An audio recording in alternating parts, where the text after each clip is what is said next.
Olá, sejam bem-vindos ao Senacast, o podcast do Senac MS, onde discutimos temas relevantes para o mercado de trabalho, educação e inovação.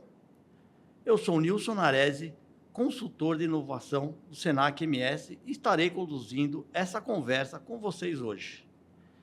E hoje nós vamos falar sobre um tema de extrema importância para empresas e trabalhadores, as mudanças da NR1, que entra em vigor no mês de maio. Essas alterações impactam diretamente as obrigações das empresas em relação à segurança do trabalho e treinamentos obrigatórios. Para falar sobre esse tema, recebemos o especialista no assunto, Luiz Alexandre Gomes Rebelo. Seja bem-vindo, Alexandre. Tudo bom, Nilson? Então, cara, eu sou Luiz Alexandre, como você falou. Eu trabalho com segurança há uns 12 anos já. Hoje minha formação pega um pouco da parte de engenharia ambiental, de segurança do trabalho, qualidade. Então, a gente já vem trabalhando esse tema há algum tempo. Estudo bastante as atualizações, principalmente para a gente fazer essa incorporação, ajustar, implantar nas empresas. Então, isso aí é um ponto bem importante e não é novo também. Desde 2022, a gente vem com bastante alterações nas NRs, elas estão fazendo bastante ajustes, mas com o intuito de melhoria e seguindo na evolução da segurança do trabalho, uma coisa que era bem travada antigamente. Então, você demorava muito tempo para se atualizar. Então, hoje, nada mais justo do que o processo ser mais rápido. Então, por isso que a gente vem vendo muitas alterações aí nesse processo. Alexandre, você poderia nos explicar o que é a NR1 e qual a importância no contexto das normas regulamentadoras? O que muda? O que tem de novo para nós aí? Nilson, para a gente falar de NR1, a gente precisa meio que contextualizar o que é segurança do trabalho. Então, a segurança do trabalho, ela iniciou lá em 1988, quando se criou a legislação de CLT, e daí houve vários estudos para identificar os riscos que tinham a atividade, o trabalho em si, e como a gente ia mitigar isso.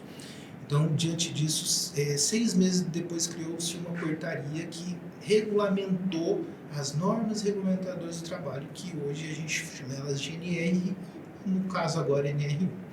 Ainda para entender NR1, a gente precisa falar de NR9, porque NR9 é o antigo PPRA, que era o programa que fazia o controle dos riscos ambientais. E ele era o oficial. Ele deixa de existir em 2022 e passa a existir o PGR, Programa de Gerenciamento de Risco. Então, tudo isso para entender que ele sai da NR9 e parte para a NR1. A NR1 hoje, ela é as condições gerais e o Programa de Gerenciamento de Risco. Então, ela contempla esses dois temas. Também vale entender que as normas regulamentadoras, elas, cada um, porque ela é feita em conjunto, é uma comissão tripartite. Então, o que acontece? A gente tem o trabalhador, uma frente, uma comissão dos trabalhadores que vão discutir o que aceitam ou não nas normas. A gente tem uma comissão dos empregadores, as empresas, dizendo se concordam ou não com a norma. E a gente tem uma comissão dos auditores fiscais, é o governo aprovando ou não. Então, quem faz em si o texto é o governo e acaba passando nas 3 comissões para decidir se aprova ou não. Então, entendemos como sai a legislação. E daí se extinguiu o PPRA em 2022, com pandemia, acabou entrando em vigor em 2023. E a NR9 vira as avaliações. Então, hoje é especificamente para me mostrar como vai fazer a avaliação química, física e biológica. Então, para de ser um programa aí. E esse programa, ele cai na NR1. Ela vira NR1 e vem acompanhada do PGR. Mas antes de entrar em PGR, a NR1 ela fala de condições gerais. Então, por exemplo, eu tinha uma norma que era setorial e ela falava de construção civil. Então, as coisas, os documentos que eu gerava ali era de acordo com a norma setorial. O que foi entendido na segurança do trabalho? Falei, peraí, em vez de cada um estar criando um documento, vamos definir um padrão só. Então, a NR1 vem falando assim, agora todo mundo que for fazer um certificado tem que seguir esse padrão. O conteúdo programático, por exemplo, pode ser o da NR específica, mas o padrão de como eu vou certificar tem que seguir o da NR1. Então, basicamente, a NR1 veio para fazer isso, padronizar as outras NRs. Já entrando posterior à padronização, a gente fala do PGR, que na verdade é o maior tema, né? Todo mundo comenta demais, que é o Plano de Gerenciamento de Risco, que ele não vem daí, na verdade ele é GRO, Gerenciamento de Risco Ocupacional. O GRO é um macro, são programas, é um programa que gerencia todos os outros programas. Então o PGR ele acaba virando um documento mãe. Documento mãe por quê? Porque para eu gerar esse documento, uma empresa gera ele primeiro e a partir dele se cria todos os outros documentos. Isso é uma inovação que a norma traz, que não tinha antes, que eles eram programas independentes. Então, por exemplo, eu faço o PGR, com as informações que eu tenho do PGR, ele vai fazer um PCMSO. Ele vai fazer um PPR, ele vai fazer um PCA, ele vai fazer um laudo de insalubridade, de periculosidade, mas tudo partindo do PGR. Então, hoje, ele é muito importante. E ele que vai regular todo o restante da segurança do trabalho. Então, não tem como falar de nenhuma NR se a gente não falar de NR. É o começo de tudo. Entendi. Uma das novidades da NR1 é a possibilidade de treinamento à distância. Como isso pode beneficiar as empresas e os colaboradores? Há desafios nessa implementação? Então, é até engraçado, Nilson, porque eu costumo estudar as NRs em fase de constituição. Então, antes de lançar, ela solta a versão para ser avaliada pelas comissões, né, como eu expliquei no começo. Nesse momento, a gente já começa a fazer leitura e entender o que vem pela frente. Então, a gente dá um passinho antes aí para entender o mercado futuro. E na época da atualização desse quesito da NR, eu falei, cara, quando eu li lá que existe a possibilidade de fazer o EAD, só que ele traz uma condição perante isso. E a condição é ter planos de aula. Então não é aleatório, eu preciso fazer um plano de aula, eu preciso... Aí eu pensei na época, eu falei, cara, o que eu vou fazer para isso? Então, foi quando eu decidi, eu não falei no começo, mas eu também sou pedagogo, e eu decidi fazer pedagogia para eu conseguir fazer planos de aula e ter treinamentos mais eficientes. Então, já fui visando essa possibilidade, porque na época não era aprovado ainda, hoje é aprovado, de fazer uma parte em EAD. Só que a gente tem que ter um certo cuidado, porque tem algumas NRs específicas, como por exemplo a NR35, que ela permite eu fazer a parte teórica EAD. Então eu posso fazer um curso de NR35 EAD, porém eu tenho a carga horária que tem que ser feito na prática. Então algumas NRs elas permitem, mas não são por completo. O cara precisa fazer a parte, e é justo que o cara entenda como é o processo de um trabalho em altura, por exemplo, e ser feito na prática. Seria um híbrido? Seria o quê? Um híbrido. Isso, exatamente. Ele seria um treinamento híbrido, parte EAD, parte presencial. Mas também tem, por exemplo, a integração que eu posso fazer ela totalmente EAD. Não há abertura, não, eu posso até querer colocar alguma coisa, mas eu posso deixar ela só EAD e tudo bem. Tem várias outras cursos e informativos que a gente pode fazer no formato EAD que acaba dando mais disponibilidade para o colaborador. Então, às vezes, fica muito corrido no dia a dia trazer todos eles, até para tirar dúvida, ele pode sentar numa sala, abrir o computador, ver, interativo, com certeza, fazer cursos que eles consigam responder, demonstrar o conhecimento que eles adquiriram para fazer sentido, mas é possível fazer o EAD tranquilamente, tem várias plataformas hoje que acabam oferecendo isso. Os impactos dessas mudanças na rotina das empresas. Elas precisarão se adaptar a novos processos internos para se adequar a novas exigências? A gente tem versões, né, Nilson? Uma empresa que ela já está construída, já tem muito sólido a parte de segurança do trabalho, então elas acabam se adaptando. Então a gente teve vários impactos, então hoje a gente já deve falar a respeito do psicossocial, mas para trás a gente teve impacto de E-social, a gente teve impacto do PGR, a gente teve vários impactos de alteração que hoje está comum na rotina. Então toda mudança gera impacto. Então é só uma questão de se adequar e fazer o correto. O único detalhe que eu deixo claro é que sempre é possível. O E-Social, por exemplo, é algo que já era previsto, a gente já deveria fazer e lançar, e a gente achou que era muita coisa, no fim não era coisas que a gente já fazia, só mudou o jeito de documentar. Então toda alteração traz um desconforto, mas é possível seguir. Esse aí que é o mais importante, é ter calma, entender o processo e adequar de acordo com o que precisa. É uma adequação, né, na verdade, né? Sim, precisa. Como as empresas podem se preparar para garantir as conformidades da legislação, para garantir essas mudanças, para fazer essa adequação? Como elas podem se preparar? Então, Nilson, isso é uma coisa que eu gosto muito de debater, inclusive com os profissionais da minha área, porque, inclusive nas aulas, eu sou professor do curso de técnico de segurança, eu gosto muito de repassar para os meus alunos que não existe eu acho. Então, o melhor jeito da empresa fazer qualquer implantação é entender o que está acontecendo. E quem traz isso é a norma. Então, não tem como o profissional, a empresa, fazer uma adequação sem ler. Então, tem que pegar a norma, ler na íntegra o que está escrito lá e fazer-se cumprir. Às vezes é um pouco mais difícil, mas se está escrito e é lei, só cabe a gente a cumprir do melhor jeito possível.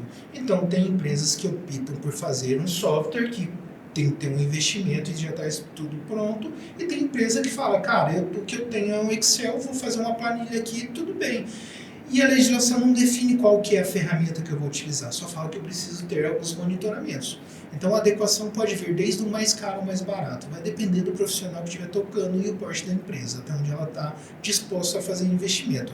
Agora, independente da condição, sempre é possível fazer essa segurança. E você falando sobre as empresas escolhem o formato, né, que elas vão passar isso adiante, existe algum risco para as empresas que não se adequarem a essas novas exigências? Quando a gente fala de segurança, o maior risco que eu vejo é um acidente. Então, o maior risco que pode ter dentro de uma operação é a saúde do meu colaborador. Então, independente de norma, de legislação, eu preciso garantir que o meu trabalhador, ainda mais nos dias de hoje, que uma peça fundamental é a nossa mão de obra, é o nosso colaborador, então ele passa a ser a peça mais importante de uma empresa, independente do que ela faz ou do porte dela.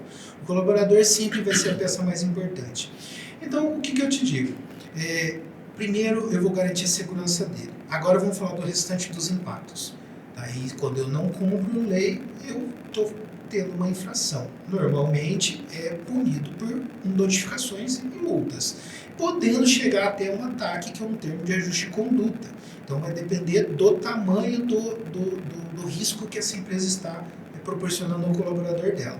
Então, a gente fala muito de cuidar. Esses dias eu estava num debate que a gente falou a respeito de trabalho análogo à escravidão. Daí algumas pessoas falam, mas Alexandre, em pleno 2025 não existe isso. Infelizmente a gente vê volta e meia reportagem do Ministério do Trabalho indo resgatar trabalhadores em condições análogas à escravidão.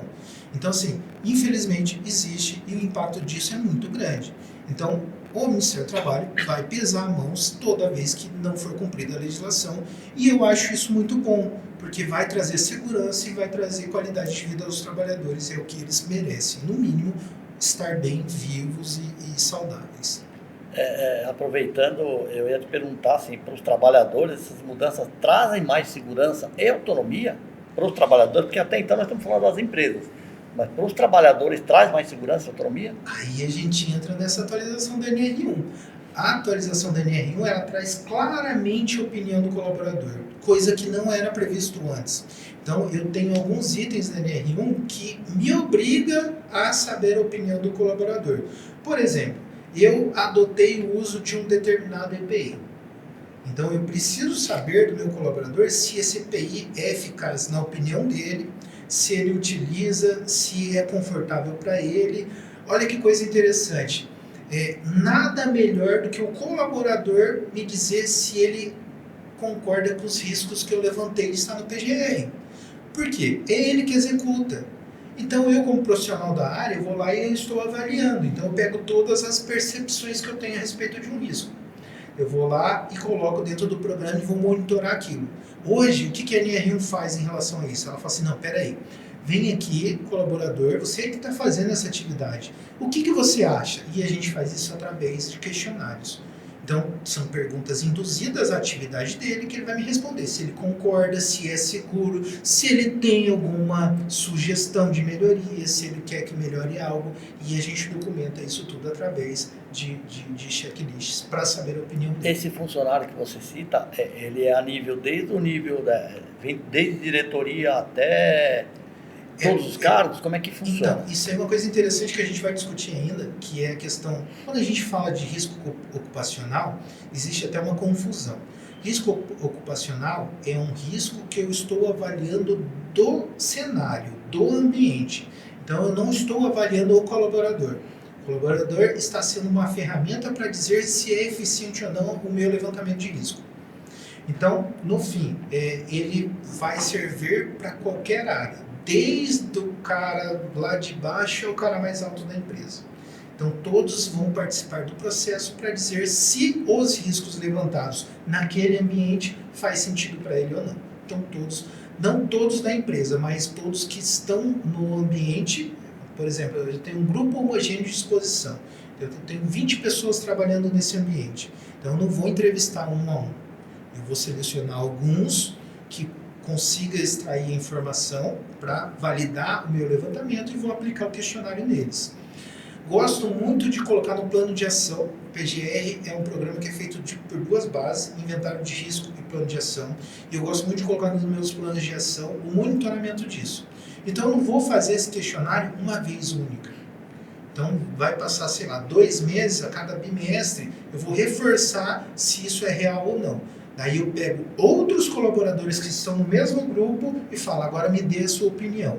Daí eles vão lá, preenchem, daí eu vou bater uma informação com a outra e ver se faz sentido ou não. Se não fizer sentido no meio desse processo, eu altero o meu plano de ação e crio um novo. Daí vai depender do resultado que eu for tendo. Legal. É como se fosse uma...